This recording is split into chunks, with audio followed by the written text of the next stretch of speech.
Hi everyone, welcome back to dinanddaf. This is Elana Stein Hain, and we are starting Masechet Zevahim. The beginning of Masechet Zevahim is about the issue of lishma, and specifically in the opening Mishnah, we are talking about giving a korban l'shem for the sake of or in the name of what it actually is, meaning don't give a korban chatat and slaughter it as an olah. Don't give a korban olah and slaughter it as a chatat. And the opening Mishnah in Zevachim actually specifies that all korbanot, if they were slaughtered shelo lishman, they're kosher, but they don't actually achieve what we would call ritzui. They don't actually achieve the fulfillment of whatever the obligation was that brought the person to give the korban. So they need to give another one.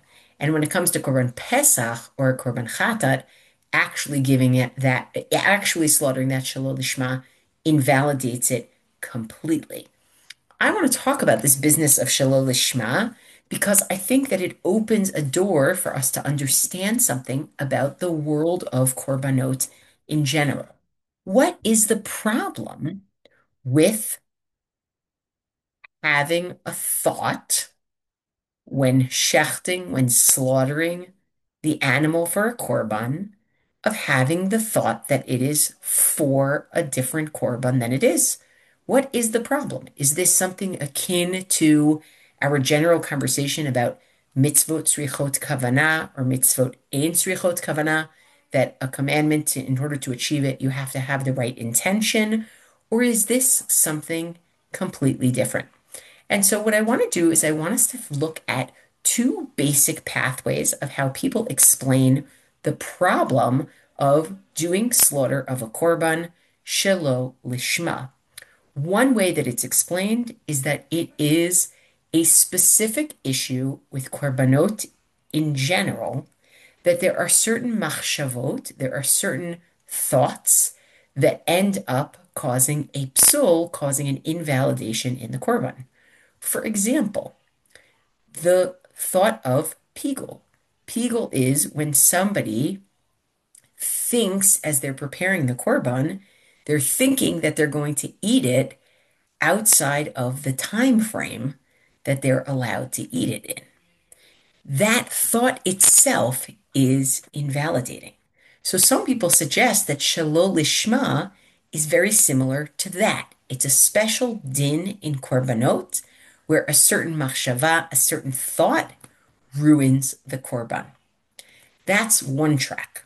Another track is actually what we're talking about here is something that is not the same as kavana in usual mitzvot, because that is something connected to the individual themselves and whether they are intending to do X.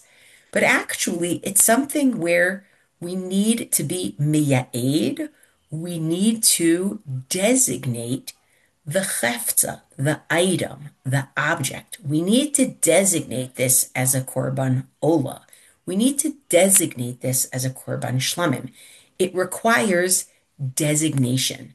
It's about the item and not about the person thinking.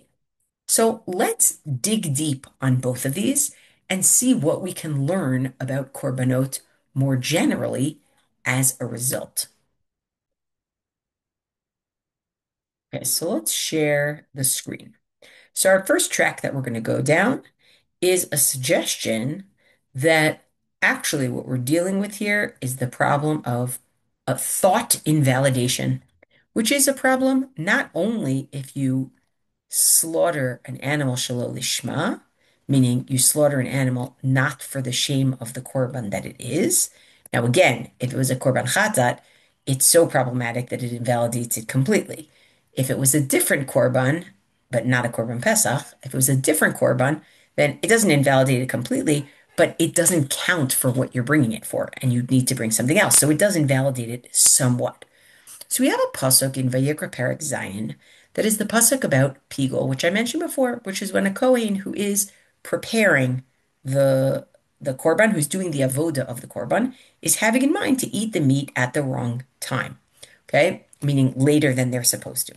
And that invalidates the korban altogether. And if they eat the flesh of the sacrifice, right? And we're talking about a korban shlamim, and a korban shlamim, you have longer to eat it than, let's say, a korban chatat. But a korban shlamim, you still have a max. So if you're going to eat it on the third day, which is already too late, lo yeratzeh, it's not acceptable. Hamakrivoto, uh, lo yechashev lo, right? It will not be thought of, considered for the one who gave it as a korban. Pigo yihiyeh, it is considered something that is problematic, offensive. V'hanefesh haochelet mimenu avonatisa. And the one who eats from it carries their sin. Now, this pasuk looks like what it's saying is if you wait and continue to eat your korban shlamim meat until the third day, then you have post facto or what's the word I'm looking for? Retroactively invalidated the korban. But the way that Chazal read this is actually this lo yechashev lo is actually not just it won't be counted for the person, but actually what we're talking about is a problematic machshava. The Kohen had a problematic machshava when doing the avoda, which is the plan to eat it on the third day. Even that machshava is problematic. And the Gemara in Zevachim, Kaf Terem and Bet, does tell us Rav Mari Matni, Amar Rabbi Yanai, Rav Mari taught that Rabbi Yanai said, Minayin lemechashev bekadshim shehu loke. How do you know that somebody who had improper intentions, such as pigol, improper intentions when it comes to kachim, gets malkot? Talmud lomar, that's why it says in the pasuk, lo yechashev. Lo yechashev sounds like it's giving you a lo taseh, a negative commandment about thinking, right? Now, when it comes to the question of whether you actually get malkot for that wrong machshava, that is actually a lav she'ein bo ma'aseh. That is a negative commandment that doesn't have an action connected to it, so you don't get malkot. But suffice it to say, what's being said here is that lo yechashev lo is actually being understood as the machshava is improper.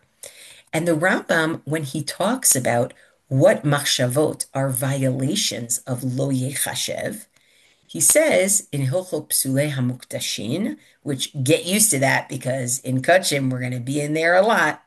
Kol hamechashev machshava she'ena nechona bekachim, anyone who thinks a thought that is wrong when they are involved in the preparation of a sacrifice or the avoda of a sacrifice, harei ze over belo ta'aseh, that person is violating a negative commandment. Sheharehu omer, because it says in the pasuk, lo yechashev.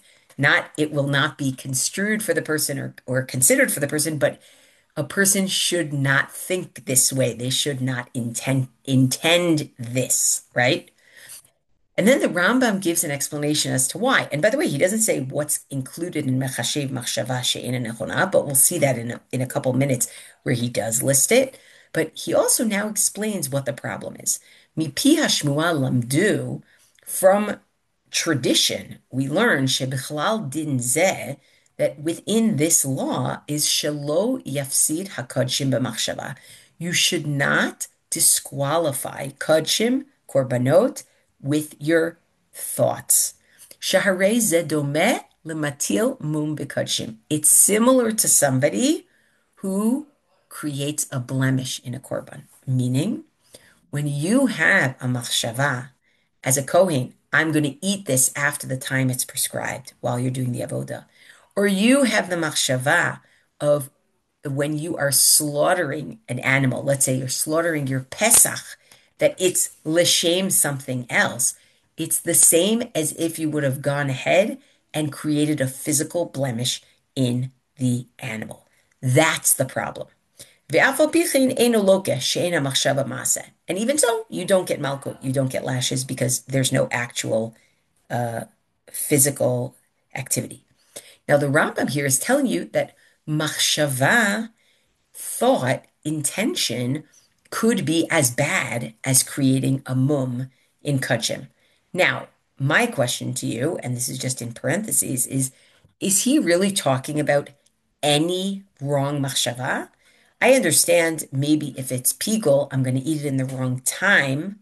Sure. I even understand if it's shelo lishma when it comes to a korban pesach or a korban chata, because that invalidates them completely. But is he also telling us that this refers to where I have shelo lishma for, I don't know, a korban ola or a korban shlamim, where it's still a kosher korban, it just doesn't actually affect, let's say, if I had sworn to give a korban, that doesn't do it. I'm going to have to give another one. So is that also like putting a mum in kachim? So it turns out that the Rambam does say a few prakim earlier, shalosh machshavotin sheposlin et korbanot. There are three thoughts that invalidate korbanot, and we're going to put an asterisk around invalidate. Ve'eluhein, and here they are, machshevet shinoi Hashem, the intention to give a sacrifice for a different purpose, umachshevet hamakom, the intent to eat the sacrifice in the wrong place, umachshevet hazman, and the intent to eat the sacrifice at the wrong time. And the Kesef Mishnah makes sure we know that when the Rambam talks about this Shinui Hashem, because he goes on to talk about not Korban Chatat and not just Korban Pesach, but he goes on and gives an example of, let's say you have a Korban Ola, and when you're shechting it, you think of it as a shlamim, says that's also a form of psul. Af agav de kol hazvachim chutz mi Pesach v'chatat ksherim shelo lishman, even though all korbanot, with the exception of a korban pesach or a korban chatat, are still considered kosher. They're still valid, even if you do it shelo lishman, even if you slaughter and thinking about it as a different korban. Kevan delo alu leba'alim l'shem chova, because they don't fulfill the obligation of the person who said they had to bring a korban or had to bring a korban. Shapir shayach lememar behu shem pisul. We still say it's a type of invalidation, right? So the Rambam seems to think that all three of these, the machshava, the improper machshava about where you're going to eat it, when you're going to eat it, and what this korban actually is, they all partake of the same problem. And that problem is you're essentially creating a kind of blemish, right?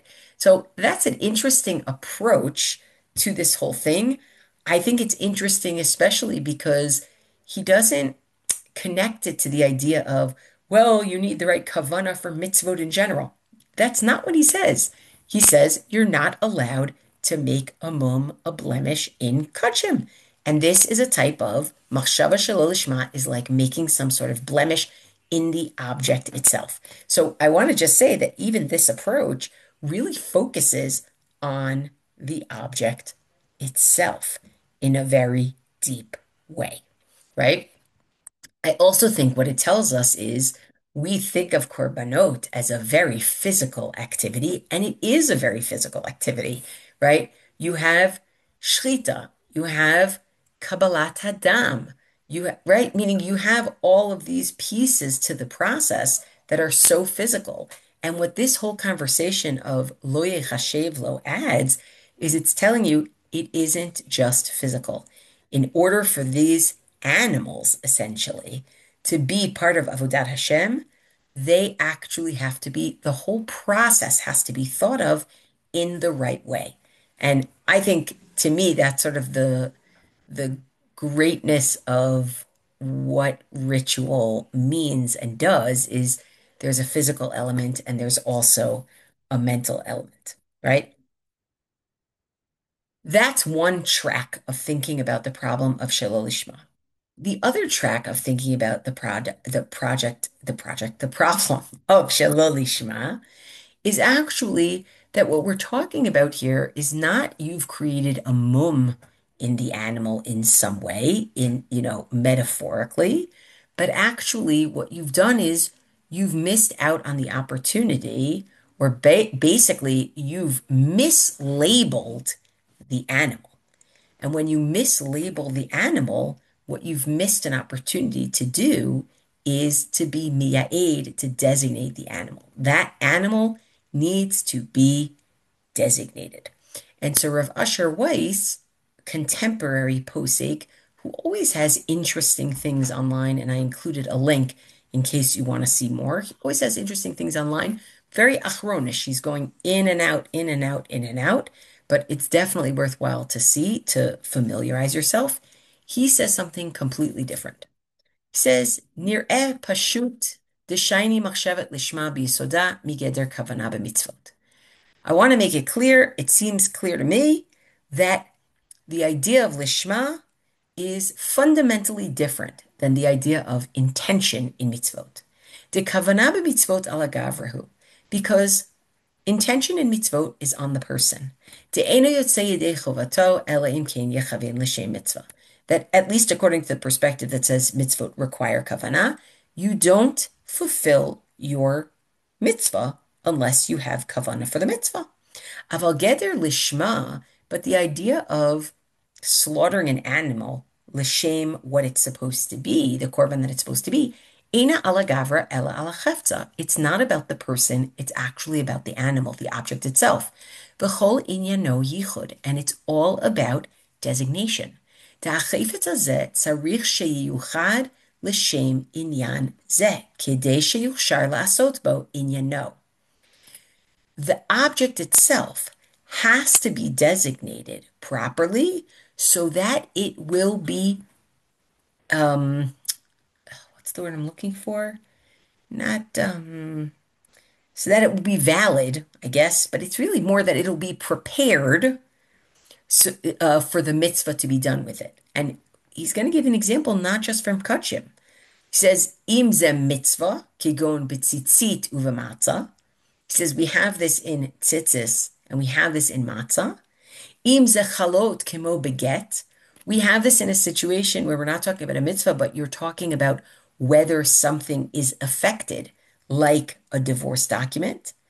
Uvemet, and in truth, berov hamekomot shebehem matzinu geder lishma. In most places where you find a need to do things lishma, right? When you think about tzitzit, that's made l'shem tzitzit. If you think about matzah, l'shem matzat mitzvah. If you think about a get, has to be written l'shem ha'isha, right?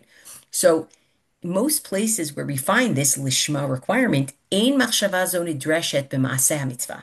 It's not about the doing of the mitzvah, ela b'hachsharat v'hachanat hachefza. It's in preparing the object. Kigon, kavana ba'asiyat tzitzit, like kavana in making tzitzis. Uveshimur hamatzah, or watching over the matzah to make sure it doesn't come into contact with water. Uviktivat haget, and in the writing of the get, it doesn't exist yet. You're creating it. You're making it.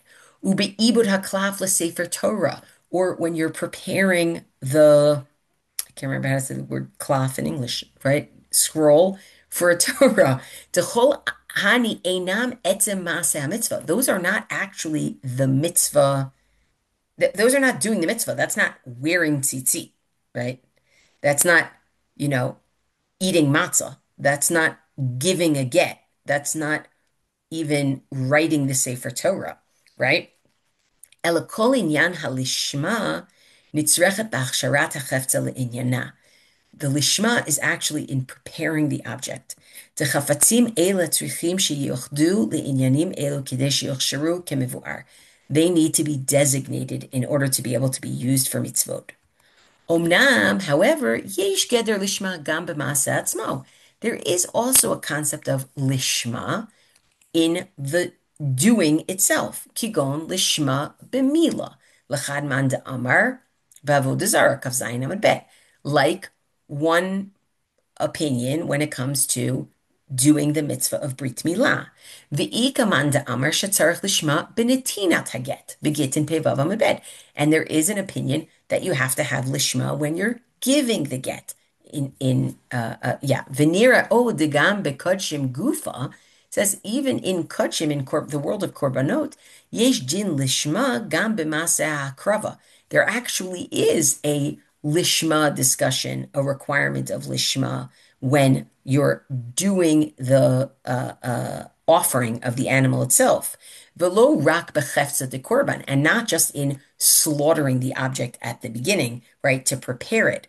Vizeu ditnan bezvachim, uh, it actually should be Perek Daled Mishnah Vav, and this is what's said. You're going to see this Mishnah later. L'shem shisha dvarim hazevach nizbach. There are actually six lishmas in a korban, and some of those lishmas have to do with the prep, like actually slaughtering the object, and some of the animal. Some of those lishma have to do with the process of hakrava, of doing the avoda, right? Ve'ela lo husru b'reisha masechet, but those that are involved in the ma'aseh, the lishma of the ma'aseh, those are not what's in our Mishnah or the beginning of our Masechet.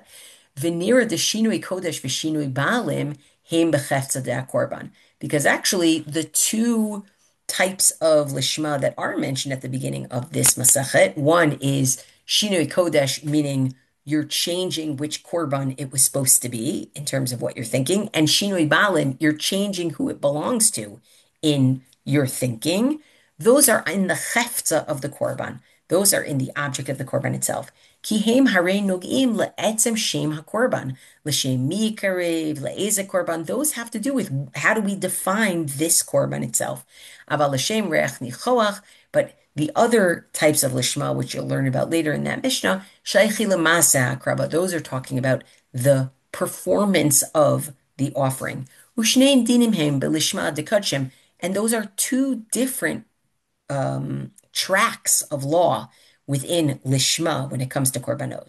Harei diyesh lishma gam b'masa, there is such a thing as lishma when it comes to doing an action. Ach mikol makom, but at any rate, near barur la'aniyut da'ati, I think humbly, da'af lishma demase eno inyan begavra, that even the lishma that relates to doing the activity of hakravat hakorban, of the offering of the korban, also is still not about the person. Ella bechefza, right? It's it's about the object itself. Dezed din maase hamila shetiyuchad lishma. It's the same way that the actual doing of the brit milah has to be designated for the right reason. V'chein benetinat haget, and the giving of the get. V'chein behakravat korban, and the offering of the korban. V'yesod hadavar dechol geder lishma yichudhu. The foundation here is that lishma is about designating the object. V'lo kfida b'machshevet ha'adam, and we are not. It's not that we're worried about a person's machshava. Now, again, what I think is interesting about this approach is the same way the approach of machshava, of pigol, basically says it's not just about the doing, but it's also about mentally what's going on. This yichud, this designation that focuses on the animal itself, it actually, in the world of kachim, it's actually very appropriate that we're actually less thinking about your interpretation, your perspective, and more thinking about what is this object that is being offered to God. And this object that is being offered, I should say, before God, is an object that has to be designated for its proper purpose, right? Less about you, more about the object. And in some ways, I would say less about you, more about the gift that you're giving before God, something like that.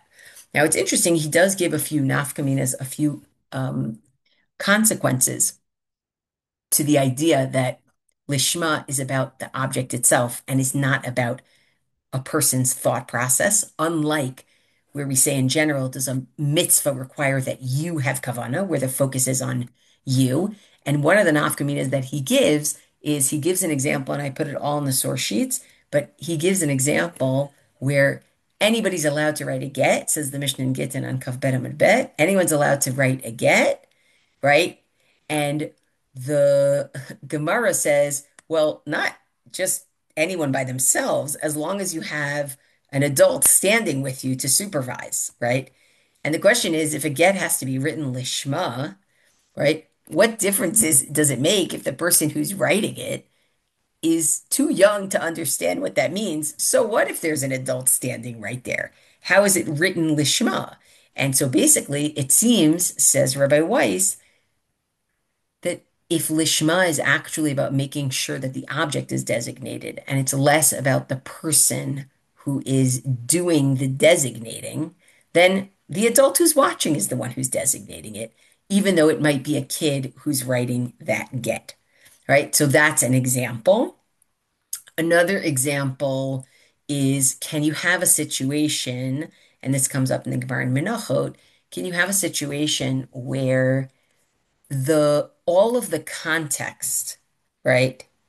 Even if you were thinking wrong about it, and the example is a korban mincha, which is with flour. Even if you were thinking the wrong thing, but the context makes it clear what this flour offering is supposed to be, that may be more important than what you're thinking. And that actually what we say is Ma'aseh mochichin aleha, right? The actual act of preparation shows exactly what kind of flour offering this is supposed to be, what kind of mincha it's supposed to be. So we don't care that you have the wrong machshava, right? It's a great example of lishma being about the object and it's not really about you. And the last example I really enjoy because I think he really shows a specific nafkamina that comes up, which is the Mishnah Berurah Paskins that if I'm doing a mitzvah for two reasons, right? I'm doing it both lishma and shelo lishma.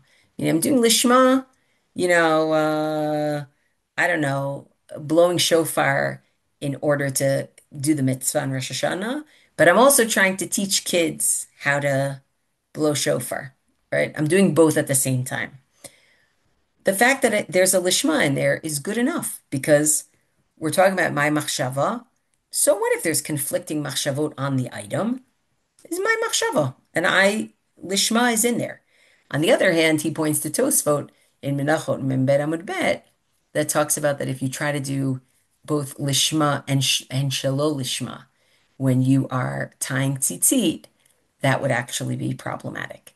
And there it makes perfect sense because if it's about the object itself, you don't want a shelo lishma in there. The shelo lishma kind of cancels out the lishma because the object, it's not clear what this object is actually for, and it's all about the object. So hopefully this introduces us a little bit into the world of kachim, both in the sense that kachim has its own halachot about machshava that are really significant, and also in that kachim may have this whole world that pulls us away from what we're used to in our daily lives about, oh, kavana or not kavana, and actually is looking much more at the geder, the definition of the object, the animal itself, which to me points more in the direction of what is the gift that you're giving towards before God.